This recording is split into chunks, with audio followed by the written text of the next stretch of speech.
언약의 주님으로 임하셔서 우리의 주가 되어 주옵시고 우리는 주의 백성이 되게 하여 주옵소서. 이 시간 참으로 우리와 언약을 맺어 주옵소서. 예수님 이름으로 기도합니다. 아멘. 신명기 29장을 통하여 언약이라는 제목으로 말씀을 전하겠습니다. 이 언약은 우리 주 예수님과 우리가 결혼한다는 언약입니다. 이도령이 춘향이와 언약을 맺죠. 백년 가약을 맺습니다. 언약이죠.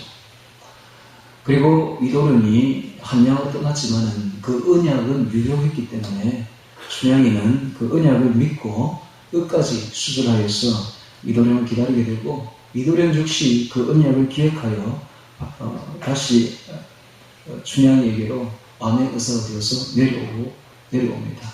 그래서 그 춘향을 옥에서 구해내는 그 참 극적인 이야기가 춘향전에 기록되어 있는데 그 춘향전이야말로 바로 우리 주 예수님과 우리와의 관계를 그대로 그려놓고 있는 것입니다. 어떻게 그렇게 참 기적적인 소설이 우리 민족에게 있는지 놀라울 따름입니다. 바로 우리 예수님과 우리와의 관계를 너무 리얼하게 그려놓은 것이 바로 춘향전이죠. 바로 그 언약입니다. 마찬가지로 신명기서 29장에서는 언약을 경신하고 있습니다. 두 번째 언약입니다. 첫 번째 언약을 시내산에서 했습니다.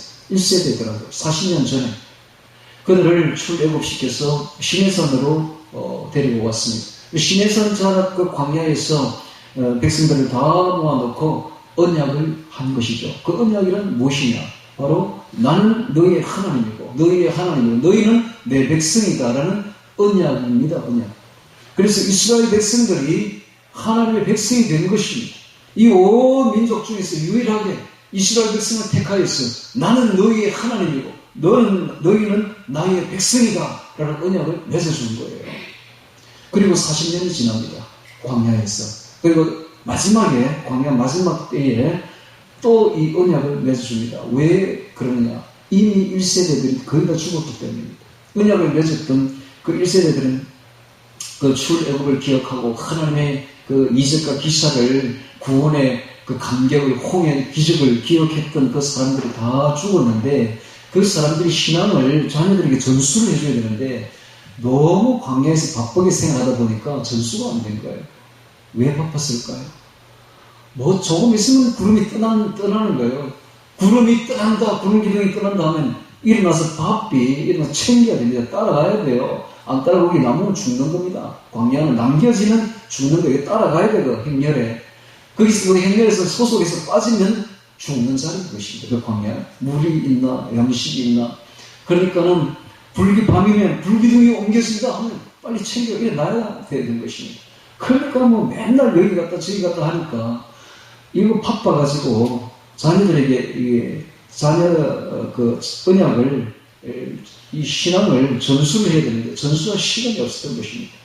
그러다가 이제 1세대들이 다 죽어버리고 이제 2세대, 9세대만 남았는데 이 후세들이 가나안 땅에 들어가기 딱 직전입니다. 지금 이제 신명기 이 설교 4편의 설교를 하는데 이 설교 거의 이제 마지막 부분에 들어온 거예요. 여기서 가장 중요한 것이 무엇인가? 바로 하나님과 이스라엘 백성 언약을 다시 맺어주는 것입니다. 잊어버렸던 이 언약을 다시 기억나게 하고 다시 하나님의 백성임을 상기시켜서 하나님과 언약을 맺게 해서 가나안 땅에 돌려보내는 일이 가장 중요하고 시급했던 것입니다. 그래서 오늘 29장에서 언약 갱신에 대해서 말씀하고 있는 것입니다. 자, 이 언약이란 다른 것이 아니라 하나님은 우리의 하나님이시고 즉 이것을 오늘날 말로 하면 주 예수 그리스도는 우리의 하나님이시고 우리는 주님의 백성입니다. 라는 뜻입니다.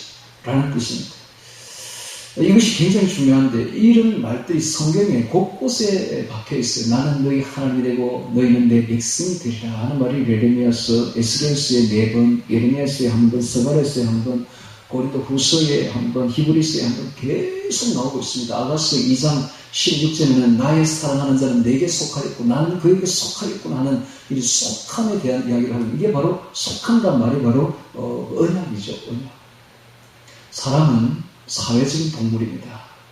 사람은 섬처럼 고립해서 떨어져서 혼자 살 수는 없는 거예요. 그래서 옛말에 보면은 담을 쌓는 민족은 중국처럼 이게 말리지 않습니다. 담을 쌓는 민족은 망하고 길을 내는 민족 로마처럼 모든 길은 로마로 통한다. 길을 내는 민족은 흥한다는 말이 있습니다. 실제로 담을 쌓았던 중국은 망하고 계속 망하는 역사를 거듭하지만은 로마는 천년 평화를 이루게 되죠. 길을 냈기 때문에. 이와 같이 우리도 마찬가지로 우리만의 담을 쌓고 우리 교회만의 담을 쌓고 고립되면 망하는 거예요. 길을 내야 됩니다.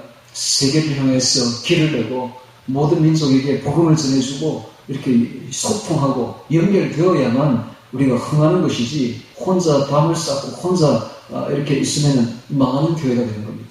신앙도 마찬가지고 자기 혼자도 마찬가지입니다. 다른 사람은 다 담을 쌓고 혼자서 고립되어 있으면 이건 망하는 길입니다. 우리 아이들 어릴 때 보면 여기 여름 성경학교 같은 거 이렇게 할 때만 게임을 하죠. 막 돌다가 둘이 이제 막 붙어야 돼요. 만약 홀수로 한 명이 딱 남는 거죠. 속하지 않으니까 그 애가 엉엉 웁니다. 그러다가 이제 탈락이 빠지는 거죠. 그러다가 셋! 합니다. 세 명이 붙었는데 둘이는 남으면 그것도 탈락이 빠지니까 그 애가 운다고 막 그래요. 그러다가 이제 다섯! 하면서 5명이 막 우고 달라붙는데 그래도 나중에 7 하면 그 6명도 다 탈락이에요. 애들이 막 운다고 그런 거 많이 봤거든요. 속하는 게 굉장히 중요해요. 속하는 게. 그래서 교회도 다 마찬가지로 교회들도 양떼거든요. 양떼들은 서로 막 속하려고. 그래서 양을 키우는 사람들 보면은 겨울에는 이 털을 이렇게 다 깎아버리는데 겨울은 털이 있어야 견디될 텐데 털을 깎아버리는데 왜? 겨울 되면 너무 붙으니까 낑겨가 죽는데 그러니까는 털을 겨울 되면 딱 떨어져야 되는데 이 양들이 참 희한하죠. 여름 되면 막 붙고 겨울 되면 막 떨어져서 얼어 죽는데 그래서 털을 깎아버린대. 그럼 막 붙어가지고 그렇게 산다는데 교회 성도들도 양떼들입니다. 어떤 의미에서 서로 막 붙으려고 속하려고 그래요. 그래서 교회에 새신자가 딱 들어오면은 이 여전도회다 남전도회다 어디 집사회다 뭐다 이렇게 막 붙여야 돼요. 서클에 있던 이 동아리 저 동아리 막 붙여놔야 돼. 안 붙여놓으면 떨어져 나가버립니다. 속해. 사람은 희한하죠. 속해. 어떤 단체에 속해야만 사는 것입니다. 예를 들면 옛날에 IMF 시절에 40대 가장, 50대 가장들이 많이 실직을 해서 사회에서 떨어져 나와서 아무리도 할 수가 없는 그런 가정들이 많았고 또 그런 가정들이 마음이 너무 울적하고 슬프니까 집에 있으니까 교회를 이제 안에 따라 많이 나왔다고 합니다. 근데 교회에 이제 오니까 교회에서는 이제 그 사람들을 이제 환영한다고 모아가지고 게임을 하는데 아까 이야기했던 그 게임을 한 거예요. 막 빙빙 돌다가 하면 이제 돌이 붙고 하는 걸 하는데 그런 사람이 한 사람이 이제 떨어지는 거예요. 그러니까 그 나이 많은 사람이 엉엉 울더래 그냥 그리고 목사가 충격하고 어떻게 이런 식으로 울 수 있습니다. 사람은 성천에 떨어지면 안 돼요. 어디에 속해야 돼요. 반드시 속해야 되는데 떨어지면 죽는 자리야. 그런 속성이 있습니다. 그럼 오늘 우리는 어떻게 해야 될까? 우리는 절대적으로 주님께 속해야 됩니다. 할렐루야. 주님만 우리의 하나님 되는 것입니다. 우리가 다른 데 어디에 속할 생각을 하지 마시고 주 예수님께 속한 자가 되어야 되는 것입니다. 이 세상은 지금 마지막 때로 치닫고 있습니다. 마지막 때에는 어떤 목사님이 말씀하시기를 모든 참된 교회는 마지막 때에 지하교회가 될 것이다. 지하교회가 될 것이다. 지금 이 세상과 연합하는 교회는 전부 다 망합니다. 그래서 마지막 때에 세상과 분리되고 지하교회로 들어가는 교회만이 참된 교회인데 이 지하교회는 진짜 외롭습니다. 세상과 단절됩니다. 보십시오. 앞으로 그렇게 되면 안 되나. 지금 벌써 그렇게 되고 있습니다. 벌써 우리 교회는 지금 단절되고 있는 거예요. 지금 벌써부터. 우리 교회 마스크를 합니까? 지금 백신을 맞습니까? 이러니까 앞으로 단절 딱 된다고요. 우리 교회 사람들은. 자, 이렇게 되면 세상과 완전히 분리되는데 이 세상은 앞으로 백신을 맞지 않는 사람들은 직업을 가지지 못하게 할 뿐만 아니라 숲에도 가지 못하게 하고 뿐만 아니라 혈액까지 채취한다. 혈액까지. 왜냐하면 여러분 이 하나만 봐도 백신이 얼마나 위험한지 알 수가 있죠. 백신을 딱 맞게 되면 피 속에 피가 더러워집니다. 피가 안에 그 코로나 바이러스처럼 생긴 코로나 단백질이 생겨요. 그게 온몸을 돌아가요. 그래서 온몸의 장기를 다 부수기 시작하는데 그 피 속에 있는 그 피를 만약에 뽑아가지고 다른 사람이 수혈하면 똑같이 됩니다. 그 사람도.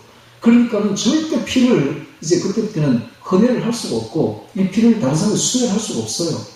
그러니까 이 정부가 그걸 알기 때문에 자기들은 절대 백신 안 맞습니다. 그거 아십니까, 여러분? 바이든이라든지 바이든 이 휘하에 있는 사람들 절대 안 맞는 백신 안 맞는다. 왜? 자기들이 만들었거든.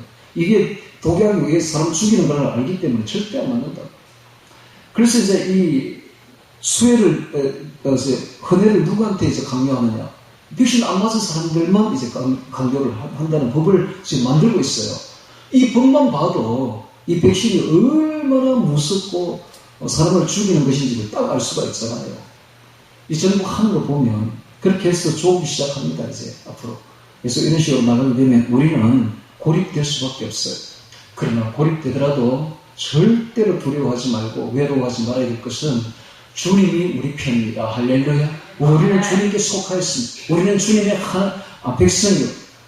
주님은 우리의 하나님이 되시는 것입니다. 그러므로 우리가 절대로 두려워하거나 그 다음에 외로워하거나 슬퍼하거나 할 필요가 전혀 없는 것입니다. 주님만 우리가 속하면 되는 것입니다. 우리 교회 이렇게 나가니까 우리 교회는 노예에서도 이제 앞으로 분리될 거예요. 노예들이 목사님들 다 맞았어. 보니까 다 전화해보니까 다 맞았어. 벌써 다. 총회도 물론 우리 교회는 분리됩니다. 앞으로 총회하고 노예하고도 우리는 이제 분리될 수밖에 없는 그런 길을 우리는 선택한 거예요. 이제. 그래서 이제 앞으로는 오직 주님밖에 없습니다. 주 예수 그리스도께 속한 우리 모두가 되기를 바랍니다. 예, 그래야 됩니다. 이런 시대에 우리가 서 있습니다. 참으로 마지막 때인 것입니다. 그런데 영접기도 이제 새신자를 영접을 해서 영접기도를 시킬 때에 그 영접기도의 키포인트가 어디 있느냐? 바로 허가모의 세력에서 우리를 건져내서 그의 사랑의 아들의 나라로 옮기실소니 하는 골로새서 1장 13절 말씀과 같이 전에는 우리가 어두운 세상에 살았는데 이제는 여기서 분리되어 나와서 그의 밝은 사랑의 하나님의 나라로 아들의 나라로 옮겨지는 것, 이게 바로 구원이요, 이게 바로 고백인 것이, 이 신앙 고백이 바로 여기 있습니다. 그래서 주 예수님을 나의 주라고 고백하는 것, 이게 바로 영접기도죠. 주라는 말은 나의 주인이다라는 말입니다. 나의 주인, 예수님을 나의 주인입니다. 저는 세상 신이 나의 주인이었는데 이제는 예수님이 그리스도가 나의 주인입니다 라고 고백하는 것입니다. 전에는 내가 내 자신의 주인이었는데 이제는 내가 내 자신의 주인이 아니라 예수님이 나의 주인입니다 라는 이 고백을 하는 것, 이게 바로 영접기도죠. 그래서 이게 바로 구원입니다. 구원. 오늘 우리가 구원을 받았다는 것은 예수님이 그리스도가 나의 주인이라는 고백을 하는 것, 이게 바로 구원인 것입니다. 너희가 마음으로 믿어 의에 이르고 이거로 시나의 구원에 이르느니라 하는 말이 무슨 말이냐면 예수님이 나의 주인입니다 하는 이 고백인 것입니다. 이것이 바로 오늘에 있는 이 언약식인 것입니다. 언약식. 언약식이 딴 것이 아니라 예수님이 나의 신랑이요, 예수님이 나의 주인이다라고 고백하고 그 인을 치는 것입니다. 그래서 하나님은 우리의 하나님이 되시고 우리는 하나님의 백성이 되는 그 언약식 체계, 이것이 바로 오늘 29장에 있는 것이죠. 이렇게 보면 쉽죠. 예, 그래서 언약, 갱신, 이렇게 어려운 말을 하니까 이게 무슨 말인지 알아듣지는 못하는데 그게 아니라 아주 쉽습니다. 예수님이 나의 하나님이 되고 우리는 그분의 백성이 되는 것, 이 언약을 체결하는 것, 이게 바로 언약식이죠. 자, 이제 29장 1절부터 같이 보면서 모압 평지에서 이루어졌던 두 번째 언약을 보도록 하겠습니다. 1절 봅니다. 호렙에서 이스라엘 자손과 세우신 언약 외에, 이것이 첫 번째 언약이죠. 호렙은 신의 산을 말하고 이스라엘 백성들이 40년 전에 홍해를 건너와서 어디로 갔느냐, 하나님의 산이라 불리우는 미디안 광야, 즉 사우디아라비아에 있는 미디안 광야에 있는 그 신의 산 앞에 서게 된 것입니다. 가톨릭에서는 신의 산을 이집트 땅에 있는 그 시나이 반도에 있는 그 산을 신의 산이라고 지정해 왔습니다만은 최근에 그것이 다 밝혀졌는데 그것이 아니라 홍해를 건너서 미디안 땅에 있는, 즉 사우디아라비아에 있는 미디안 광야에 있는 신의 산이야말로 진짜 신의 산을 밝혀낸 것이죠. 바로 그 평지로 와서 신의 산 사람 밑에서 하나님과 첫 번째로 한 일이 무엇이냐? 언약을 맺는 일이었습니다. 즉 하나님은 우리의 하나님이 되고 우리는 하나님의 백성입니다 라는 언약식을 세우는데, 그 언약식을 세우자 말자 하나님께서 십계명을 내려주시죠. 언약식을 세우고 십계명을 내려준 겁니다. 그래서 나는 너를, 이런 말을 하죠. 하나님, 나는 너를, 나와 너와의 관계가 성립됐다 이 말입니다. 즉 연인 관계가 된 거예요. 신랑과 신부 관계가 된 거예요. 나와 너의 관계가 된 것입니다. 그래서 이스라엘 백성은 유일하게 하나님이 사랑하시는 나와 너의 관계로 이제 성립되는 것이죠.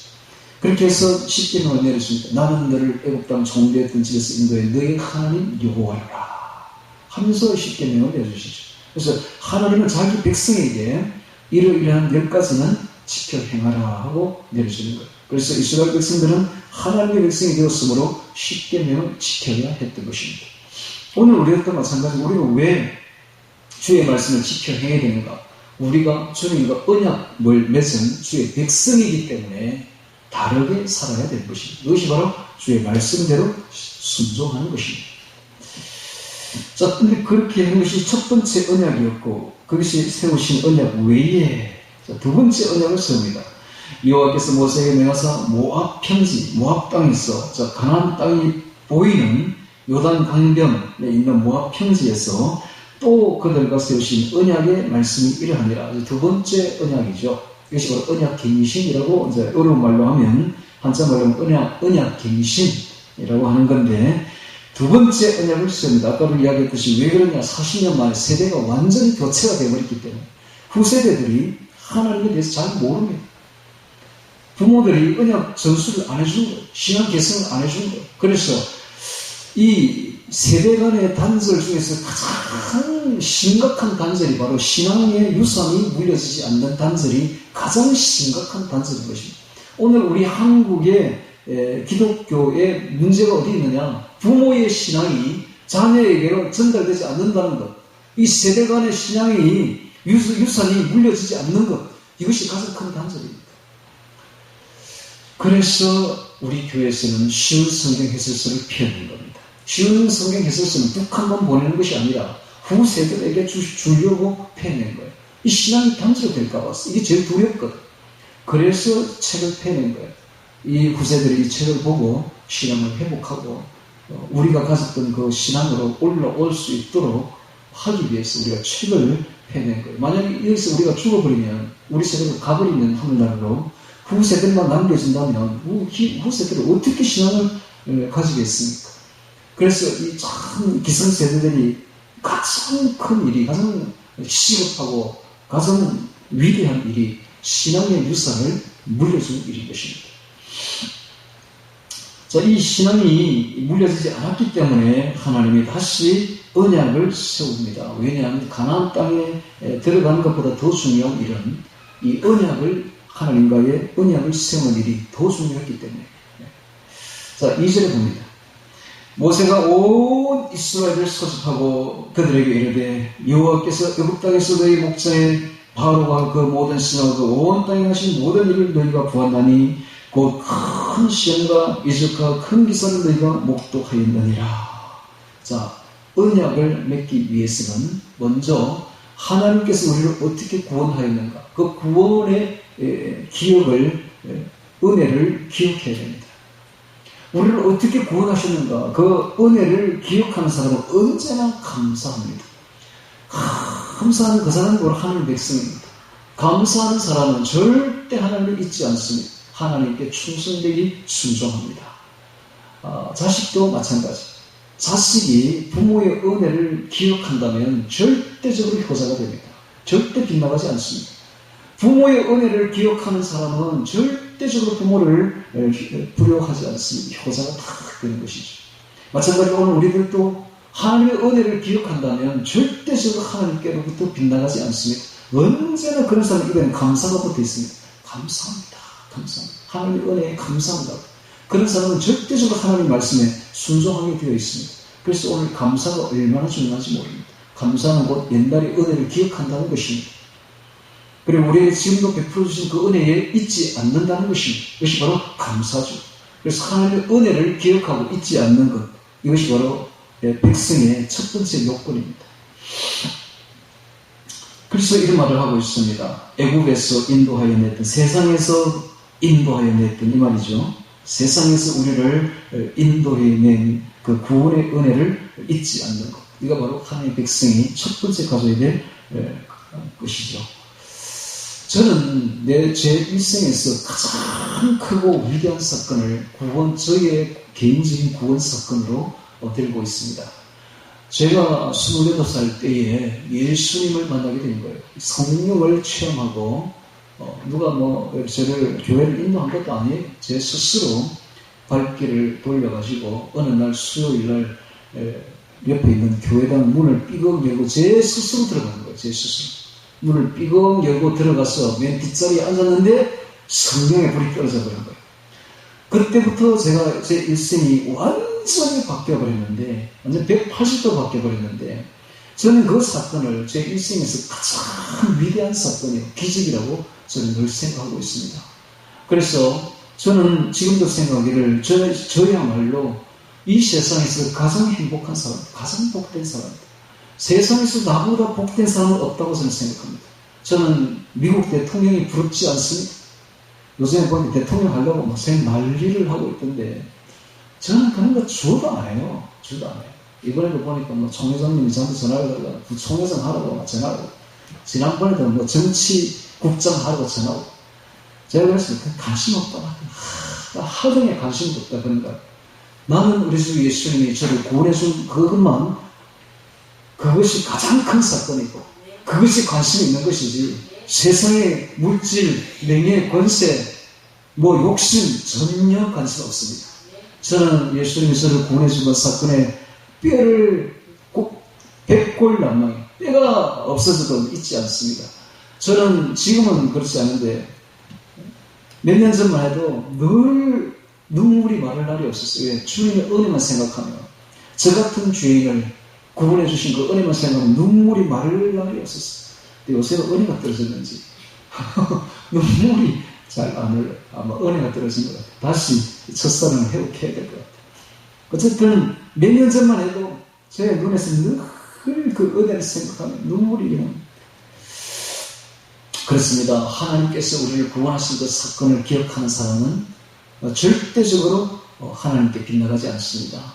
늘 하나님 말씀에 순종하게 되어 있는 것입니다. 그래서 이런 말을 하고 있는 거예요.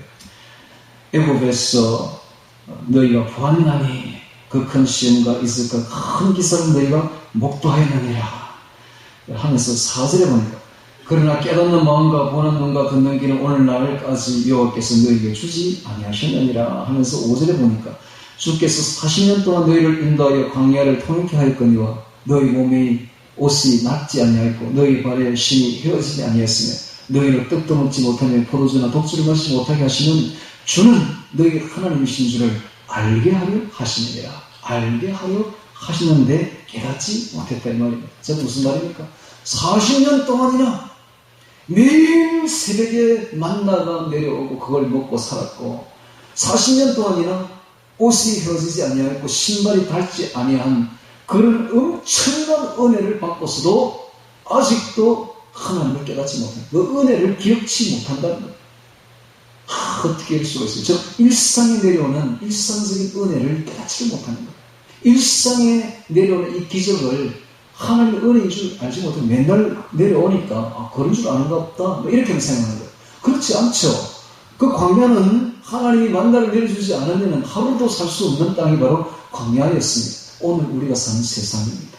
오늘 우리가 사는 세상은 하나님이 단 하루도 하나님 보호하지 않으면 한 시간도 살 수 없는 것이 이 세상 줄 여러분 아십니까? 지금은 실로 위험한 시대입니다. 하나님이 돌봐주지 않으면 언제 어디서 무엇을 어떻게 해서 죽을지 알 수가 없는 세상이 바로 오늘 우리가 사는 세상입니다. 엄청나게 위험한 세상에 우리가 살고 있는 거예요. 하나님이 지켜주지 않으면 5분 뒤에 우리가 어떻게 될지 알 수가 없는 거예요. 그래서 하나님이 지켜주시기 때문에 오늘 우리가 이렇게 건강하게 평안하게 살 수가 있는 것입니다. 그런데 이 일성의 은혜를 기억지 않는다는 거예요. 이 백성들이. 하나님이 이렇게 지켜주셨다는 것을 기억하지 못한다고 하고 있는 것입니다. 이것이 바로 깨닫는 마음과 보는 눈과 듣는 길을 너에게 주지 아니하신다 이 말입니다. 하나님이 주지 않았다는 것이 아니라 너희가 깨닫지 못한다 이 말입니다. 깨닫는 마음도 없고 하나님의 은혜를 아는 눈도 없고 보는 귀도 없다는 하나님의 책망인 것입니다. 이것이 비단 이스라엘 백성뿐이겠습니까? 오늘 이 땅에 살고 있는 우리를 보고 하시는 말씀이 아닙니까? 지금 우리가 그러므로 매일매일 평안하게 사는 것에 대해서 감사해야 됩니다. 하나님께서 이렇게 지켜주시고 공급해 주시기 때문에 오늘 먹을 것이 있고 입을 것이 있는 줄 아시고 감사해야 되는 것입니다. 자, 7절에 보겠습니다. 그리고 그뿐만이 아니라 이스라엘 백성들이 광야에 있었을 때에는 단지 기온이 낮 되면 영상 40도, 50도로 올라가고 밤 되면은 영하 10도를 내려가는 그런 기온 차이가 일교차가 50도가 나는 살 수 없는 죽음의 땅이죠. 그런 땅에서 하나님이 밤 되면은 구름기둥이 불기둥으로 변하게 해서 따뜻하게 해서 기온을 유지시켜 주시고 낮 되면 영상 40도, 50도로 오르내리는데 구름기둥으로 그냥 그늘을 탁 덮어가지고 시원하게 해주신 그걸 깨닫지 못하는 거예요. 그거를 그렇게 해서 살았다는 사실을 이 백성들이 40년을 그렇게 살아도 깨닫지는 못하는 거예요. 늘 있어주니까 늘 구름기둥이 늘 밤에 되면 그 구름기둥 불기둥으로 변해서 지켜주는 게 있었으니까 깨닫지는 못하는 거예요. 그런데 그것뿐만이 아니라 그 광야는 또 어떤 위험이 있습니까? 적들이 많았습니다. 그 모압 땅에는 시혼이라는 바산왕 옥이라는 어마어마한 거인들이 살고 있었던 것입니다. 이 거인족 바산왕 옥의 그 철 침상이 길이가 4m였다고 전해지지 않습니까? 폭이 2m, 길이가 4m. 쓸데없이 그렇게 작은 사람이 왜 크게 했을까요? 절대로 그렇지 않죠. 그만큼 컸기 때문에 침대걸이 큰 거예요. 그래서 바산왕 옥의 키가 얼마나 되는가? 높이가 4m입니다. 키 높이가 4m. 그러면 키만 그렇게 가느다랗게 크냐? 그거 아니죠. 몸도 엄청 큰 거예요. 그래서 옆에 폭이 2m. 키만 크다면 뭐 별거 아니겠지만 몸도 크다고 살도 찌고 이렇게 몸무게도 많이 나간다고 생각해서 그런 거인들이 또 버티고 있다고 생각해보세요. 얼마나 무섭겠습니까? 그러니까 이런 거인족들이 얼마나 강력했는지 모릅니다. 그 당시에. 이런 거인족들이 이스라엘 백성을 치러 오는데 이스라엘 백성들이 그냥 자지러지죠. 그럼에도 불구하고 그들이 이길 수 있었고 시온왕 옥을 죽일 수 있었던 것은 순전히 100% 하나님의 은혜였던 것입니다. 하나님의 은혜로 그들이 그 전쟁에서 이길 수가 있었던 것입니다. 그것을 기억하라는 것입니다.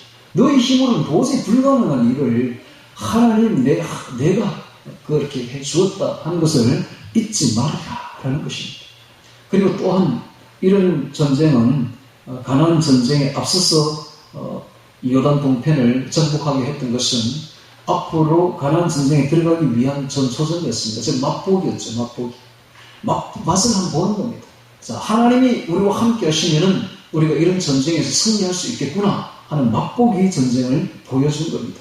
자, 이런 은혜를 잊어서는 안 된다는 거예요.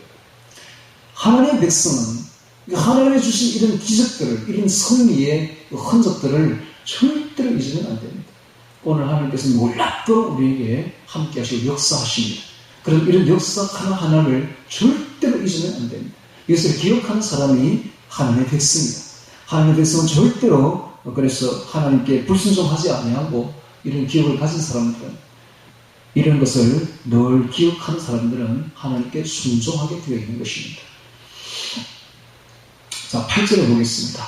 그들을 치고 그 땅을 취하여 르우벤과 각각 므낫세 반지파에게 기업으로 주었나니 그래서 요단 동편은 세 지파가 가지게 되는데 르우벤 지파, 갓 지파 그리고 므낫세 절반이 그 기업을 가지게 됩니다. 왜냐하면 이 세 지파는 목축을 많이 해서 양떼들이 많았기 때문에 그 양떼들을 그곳에 치기가 굉장히 좋은 땅이었습니다.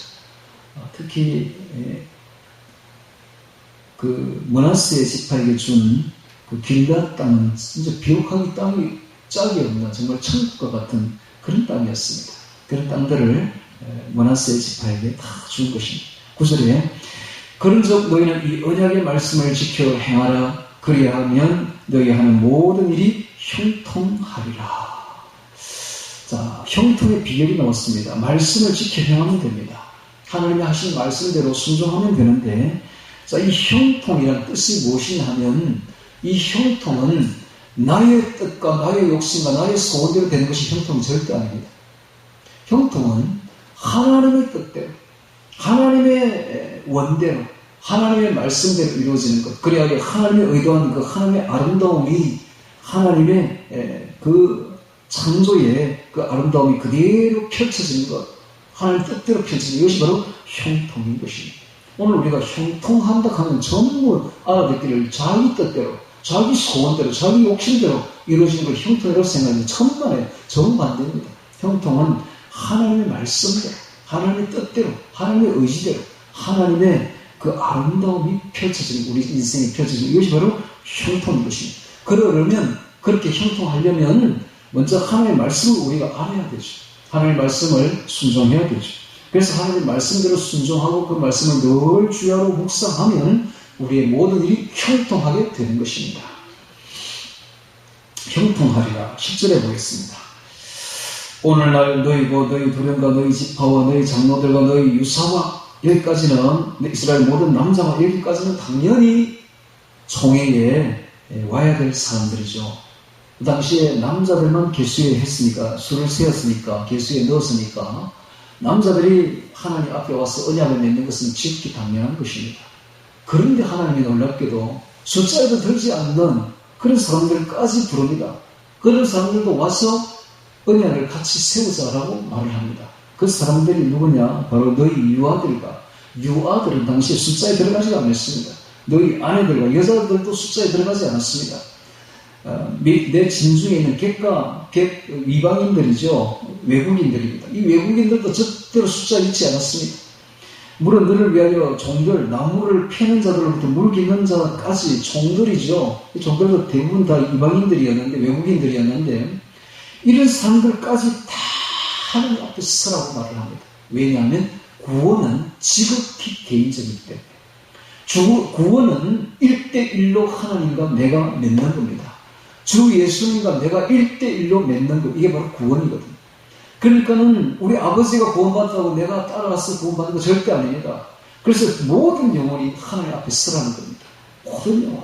이것이 바로 구원이기 때문에. 그래서 1대1, 지극히 구원은 개인적입니다. 1대1로 구원받는 겁니다. 우리 교회가 단체로 천국에 들어가는 거 절대 아닙니다. 천국에 들어가는 것은 지극히 개인적인 1대1로 들어가는 것입니다. 그래서 이 언약도 모든 사람들이 다 하나님 앞에 서라라고 이야기를 하고 있는 것입니다. 너희 하나님 여호와의 언약에 참여하며, 12절에 참여하며, 즉 예수 그리스도의 그 구속에 참여되는 것입니다. 또 너희 하나님 여호와께서 오늘날 너에게 향하여 하시는 이 맹세에 참여하여, 이 참여가 자꾸 나오고 있죠. 참여. 이 참여는 언약에 참여하는 것으로서, 이 언약에 참여하는 것은 바로 창세기 15장에 있는 이스라엘의 조상이었던 아브라함과 하나님의 언약을 체결합니다. 그 언약에 참여하는 것입니다.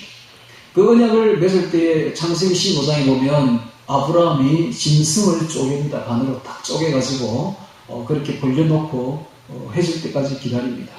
그러자 해질 무렵에 하나님께서 거대한 횃불같이, 거대한 불로 그 쪼갠 짐승 사이로 확 지나게 되죠. 이번 언약이 체결된 겁니다.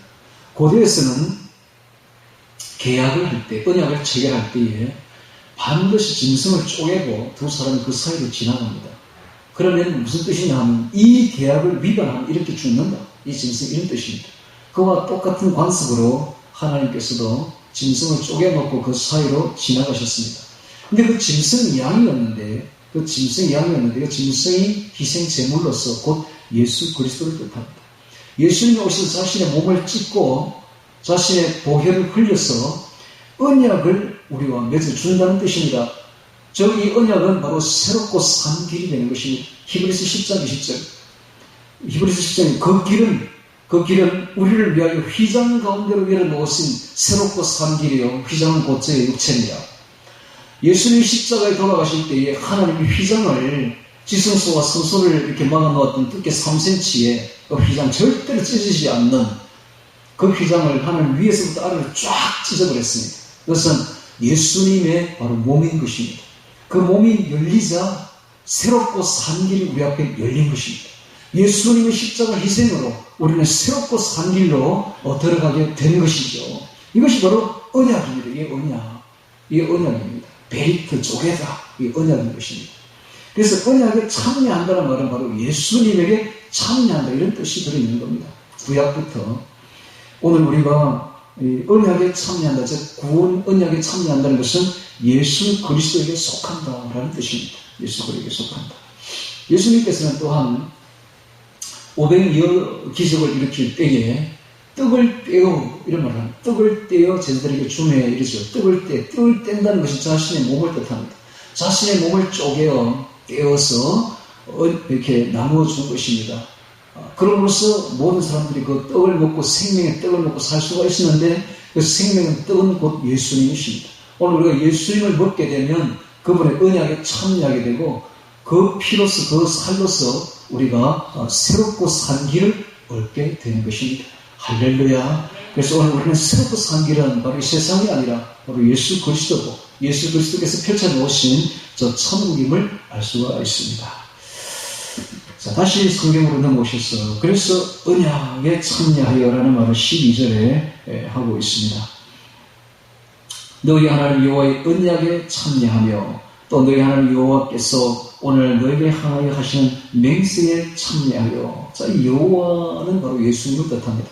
그래서 예수님의 그 언약에 참여하는 것입니다. 13절 여호와께서 이왕에 너희에게 말씀하신 대로 또 내 열조 아브라함과 이삭과 야곱에게 맹세하신 대로 오늘날 너를 세워 자기 백성을 삼으시고 자기는 친히 내 하나님이 되시려 함이니라. 이게 바로 언약입니다. 언약. 하나님이 왜 이스라엘 백성들을 세워서 뭐 하려고 세웠느냐? 하나님이 너희 하나님이 되고 너희는 내 백성이 되리라 하는 이 언약식을 체하게 된 것입니다. 자, 그렇다면 오늘 우리도 한번 성경을 몇 군데를 찾아보도록 하겠습니다. 먼저 예레미야 31장 1절 찾습니다. 예레미야 31장 1절 찾습니다.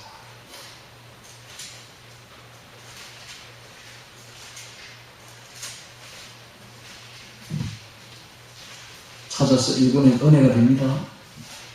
예레미야 31장 1절 찾습니다. 찾았으면 제가 읽겠습니다.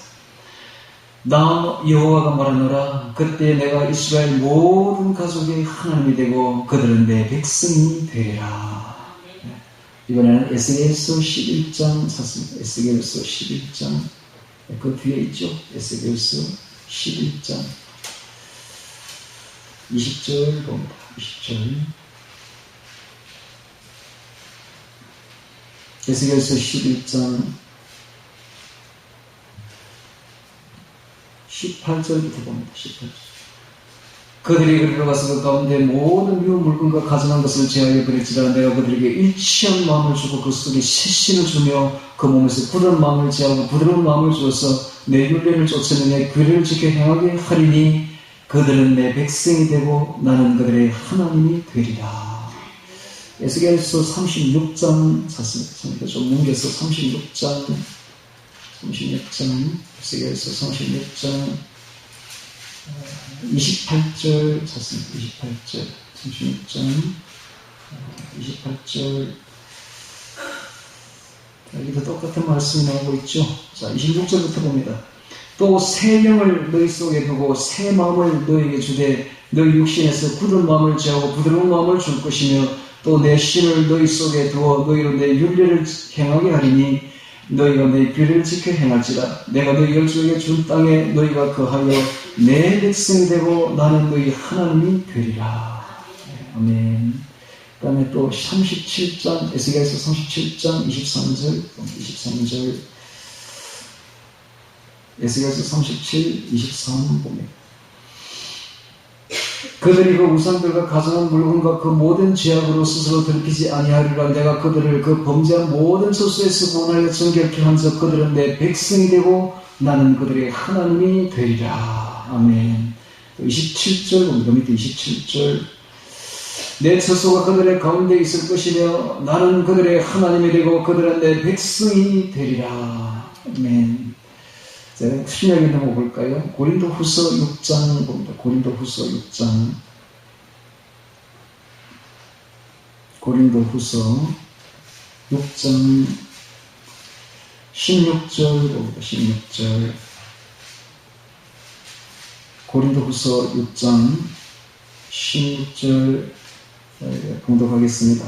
하나님의 성전과 우상이 어찌 일치가 되려 우리는 살아계신 하나님의 성전이라. 이와 같이 하나님께서 가라사대 내가 저희 가운데 거하며 두루 행하여 나는 저희 하나님이 되고 저희는 나의 백성이 되리라 하셨느니라. 아멘. 히브리서 8장 히브리서 8장 마지막으로 히브리서 8장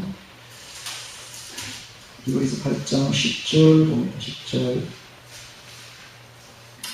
또 주께서 가라사대 이날 후에 내가 이스라엘 집으로 세울 언약이 이것이니 내 법을 저희 생각에 두고 저희 마음에 이것을 기록하리라. 나는 저희에게 하나님이 되고 저희는 내 백성이 되리라. 아멘. 이것이 새 언약입니다. 새 언약. 이것이 바로 언약입니다. 즉 무슨 말입니까? 이게 아까도 내가 제일 처음에 이야기했지만은 하나님을 믿는다는 것이 무엇이냐 하면 전에는 우리가 하나님을 떠나서 세상 우상을 섬기던 세상 흑암의 세력을 섬기던 사람들이었는데 이제는 거기서 떠나서 하나님의 백성이 된 거예요. 즉 주의 백성이 된 것입니다. 이제는 우리가 세상의 우상을 섬기는 것이 아니라 하나님을 섬기는 주의 백성이 된 것입니다. 이게 바로 구원입니다. 구원이 딴 게 아니라 바로 이겁니다. 그래서 배신자가 되면 안 됩니다. 이제 하나님의 언약을 맺은 하나님의 백성이 되어가지고 배신을 떼면 안 됩니다. 절대로. 그 배신이 무엇입니까? 뒤에 보면 이제 나오는데 롯의 아내가 배신을 한 거예요. 어떻게 배신했어요? 욕심 때문에. 이 욕심, 물욕이 너무 세가지고 뒤를 돌아보지 말라고 했는데 뒤를 돌아봄으로써 소돔이 되어버린 겁니다. 소돔과 고모라가 배신을 한 겁니다. 소돔과 고모라가 정욕과 물욕에 그냥 눈이 어두워가지고 그렇게 살다가 그냥 불의 심판을 받게 된 것입니다. 노아의 홍수 때에도 많은 사람들이 하나님을 떠나게 되는데 그렇게 하면 안 된다. 오늘 우리가 일단 이제 예수님을 믿었다면 하나님의 백성이 됐다면 하나님의 말씀대로 살아라. 이 말은 세상의 물욕, 정욕, 명예를 다 내버리고 이제는 오직 주님을 섬기는 주의 백성이 되어야 됩니다. 할렐루야. 그 우상이 바로 욕심입니다. 욕심이 바로 우상입니다. 오늘날의 우상은 바로 욕심입니다. 세상 욕심을 따라가게 되면 절대적으로 주의 성령과 반대되게 되어 있습니다. 욕심과 주의 성령은 절대로 다릅니다. 반대랍니다. 그래서 오늘 우리가 욕심대로 행하면 반드시 성령의 소욕과 대적하게 되어 있습니다. 그래서 오늘 우리가 절대적으로 배신을 하면 안 됩니다. 배신하면 죽는다는 걸 알아야 됩니다. 그래서 배신 때리지 말고 배신자가 되지. 배신이 어디서 나오는가? 배신의 원조가 누구냐? 배신은 바로 사탄입니다. 사탄이 원래가 루시엘이었습니다. 천국에서 제일로 영화로운 천사였습니다. 천사장이었죠. 그가 배신을 때리는 거예요. 그가 배신을 때리는 그 배신의 그 영이 사람들에게 막 들어오는 거예요. 그래서 사람들이 배신합니다. 오늘 우리는 절대 배신하면 안 됩니다. 그래서 배신하는 것은 바로 사탄이 된다는 걸 알아야 됩니다. 주님께 늘 순종해야 됩니다. 배신하면 안 됩니다. 하나님의 말씀에 순종해서 오직 주님께 속하여 주님만 바라보고 주님 말씀대로만 살아가는 주의 백성들이 되기를 바랍니다. 이게 바로 언약.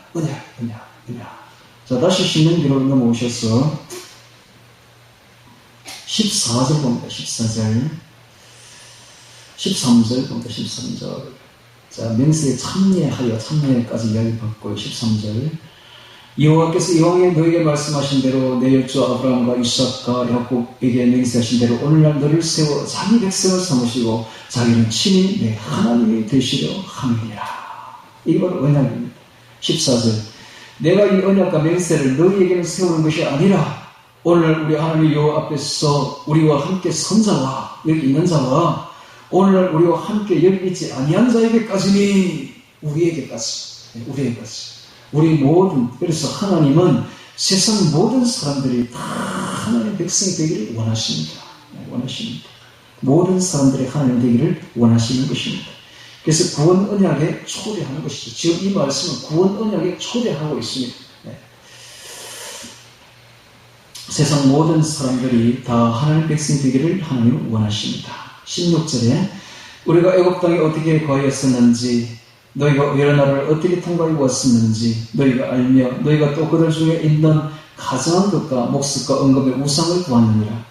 너희 중에 남자나 여자나 가족이나 집하나 오늘날 그 마음이 우리 하나님 여호와를 떠나서 계신이죠. 떠나서 그 모든 민족의 신들에게 가서 그 우상을 섬길까 염려하며 독초와 쑥의 뿌리가 너희 중에 생겨서 이 저주의 말을 듣고도 심중에 스스로 위로하여 이르기를 내가 내 마음을 강팍케 하여 젖은 것과 마른 것을 멸할지라도 평안하리라 할까 염려하니라. 독초와 쑥의 뿌리가 바로 우상숭배자입니다. 우상숭배자. 자, 이 우상숭배자들 바로 독초와 쑥의 뿌리인데 왜 독초와 쑥의 뿌리라고 하느냐? 그들이 주의 진리를 떠난 자들이고 영원한 멸망 위험 그런 자들인데 맹독성이고 그래서 독이라고 독초라고 말합니다. 치명적이고 해악을 끼치는 영적으로 그래서 독초와 쑥의 뿌리라고 합니다. 성경에서 쑥은 독을 말합니다. 독. 우리가 먹는 독, 쑥하고 틀립니다. 성경에서 말하는 쑥은 나중에 보면 계시록에 쑥이라 이런 말이 나오는데 독을 말해요. 독. 완전 독. 바로 이 오늘날 백신이 바로 독입니다. 독.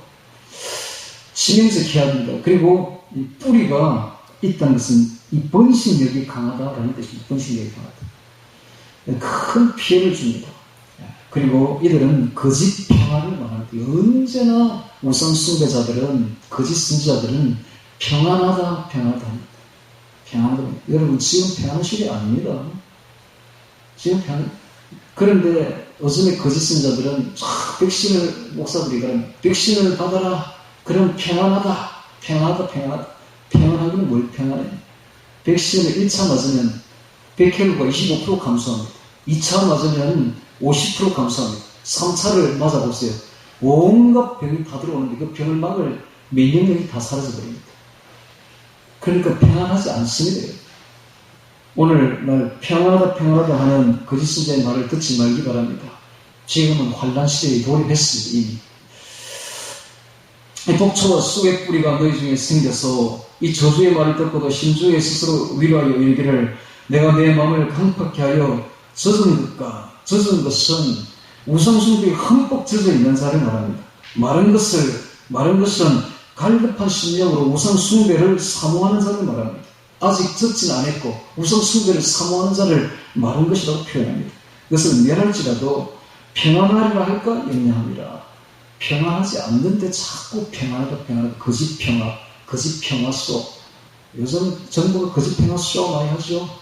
여러분 평화 조약을 체결한 나라치고 전쟁이 일어나지 않는 나라 없으며 평화 조약을 체결한 나라치고 망하지 않는 나라 없습니다.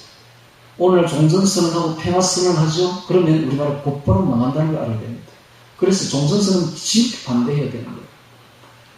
평화가 거짓 평화가 이렇게 평화를 주는 게 아니라 바로 환란이고 멸망을 줍니다. 20절에 봅니다. 여호와는 이런 자를 사하지 않으실 뿐 아니라 여호와의 분노와 질투의 불로 그의 위에 붙게 하시며 보십시오. 하나님이 이렇게 배신을 하는 배신자들을 분노와 질투의 불로 그의 위에 붙게 하시며 또 이 책에 기록된 모든 저주로 그에게 더하실 것이라. 우상숭배자들이 그렇게 하겠다는 겁니다. 여호와께서 필경은 그의 이름을 천하에서 도망하시되 여호와께서 곧 이스라엘 모든 지파 중에서 그를 구별하시고 이웃에 기록된 언약의 모든 저주대로 그에게 화를 더하시리라. 너희 뒤에 일어나는 너희 자손과 원방에서 오는 객이 그 땅의 재앙과 여호와께서 그 땅에 유행시키는 질병을 보며 그 온 땅이 유황이 되며 소금이 되며 소돔과 고모라의 심판이죠. 불심판. 또 불에 타서 심지도 못하며 계시람도 없으며 거기 아무 풀도 나지 아니함이 옛적에 여호와께서 진노와 분한으로 회멸하신 소돔과 고모라와 아드마와 스보임의 무너짐 같음을 보고 말할 것이요 열방 사람들도 말하기를 여호와께서 어찌하여 이 땅에 이같이 행하셨느냐 이같이 크고 열렬하게 노하시는 무슨 뜻이뇨 하면 그때의 사람이 대답하기를 그 무리가 자기의 조상의 하나님 여호와께서 그 조상을 애굽에서 인도하여 내실 때에 더불어 세우신 언약을 버리고 가서 자기들도 알지도 못하고 여호와께서 그들에게 주시지도 아니한 다른 신들을 섬겨버리겠다는 까닭이라. 근데 이것이 이 예언이 문자 그대로 이루어집니다. 문자 그대로. 실제로 이스라엘 백성들이 바벨론에 멸망되었을 때로부터 시작해서 그들이 고토로 돌아오는 70년 동안 그 땅에는 삶을 살지 못했습니다. 그냥 여호만 다니는 황폐한 땅이 되어버리고 말죠. 그래서 사람들이 어떻게 이 영화로운 예루살렘이 이렇게 되었는고 하고 놀랐다고 합니다. 뿐만 아니라 이스라엘 백성들이 AD 70년에 완전히 로마 군대에 멸망하고 난 뒤로부터 그 땅에는 사람이 살지 않는 땅이 되어버렸습니다. 어떤 걸 심어도 아무것도 되질 않는 거예요. 1800년대 정도 들어와서 이름이 누구지? 무슨 톰 소여의 모험을 지었던 그 작가가 그곳을 지나갔을 때 그가 기록을 한 게 있습니다. 보니 사람이 살지 않는 땅이 아무것도 없는 되게 황폐한 땅이다라고 기록했습니다. 그런데 하나님께서 이스라엘 백성을 그 땅에 집어넣습니다. 그때부터 그 땅이 비옥한 땅으로 바뀝니다. 그래서 지금은 세계에서 너무너무 비옥한 땅이 되었죠. 그래서 하나님이 이렇게 떠나게 된 그 땅은 정말 놀라울 정도로 황폐하게 된다는 걸 알 수가 있습니다. 마치 그 땅이 이스라엘 백성들만 기다리고 있었다는 것이 이스라엘 백성이 들어와서 그 땅이 쫙 변하게 됩니다. 비옥한 땅으로 변하고 지금은 과일이 얼마나 많이 나는지 이스라엘 땅에서 그 과일을 수출도 막 한다 그래요. 그런데 너무 맛있답니다. 그 과일들이. 그렇게 땅이 변해요.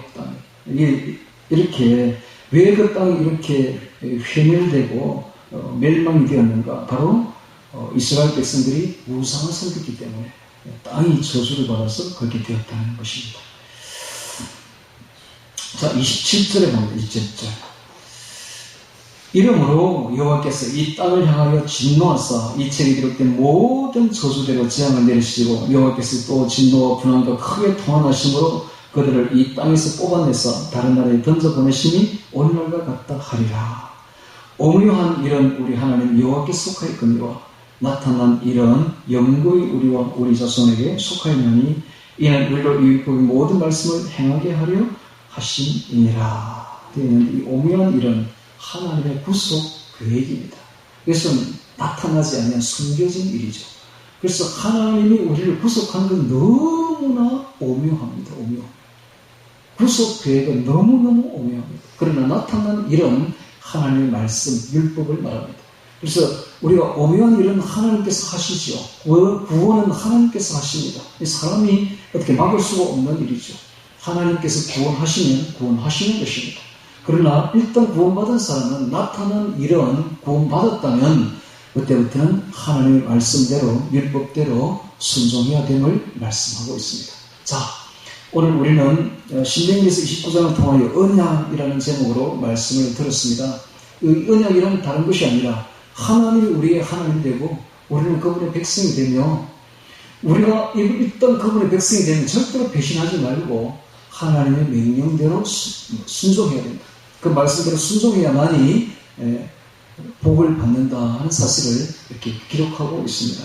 그러므로 오늘 우리가 이 언약의 말씀을 들었으므로 이제 우리가 기억해야 될 것은 이제 우리는 이 세상 사람들이 아니라 주의 백성이 되었다는 사실을 기억해야 됩니다. 우리는 이 세상 사람들이 아닙니다. 이미 우리는 이 세상에서 떠났습니다. 떠났고 이제는 주의 백성이 된 거예요. 이제 앞으로 세상은 많은 환란이 우리에게 다가올 것입니다만은 예수님께서 요한복음 16장 마지막에 이렇게 말합니다. 담대하라, 내가 세상을 이겼노라. 내가 이 말을 너에게 이르는 것은 너에게 많은 환란이 있을 것이지만 담대하라, 내가 세상을 이겼노라. 왜냐하면 주님이 우리의 주님이니까. 우리는 주의 백성이니까. 주께서 우리를 끝까지 지켜주시고 보호해 주실 것입니다. 설사 우리가 순교한다 할지라도 걱정하지 말 것은 오히려 축복입니다. 저는 순교받기를 원합니다. 내 일생에서 제가 순교만 할 수 있다면 최고의 영광이 될 것입니다. 그래서 저는 순교합니다.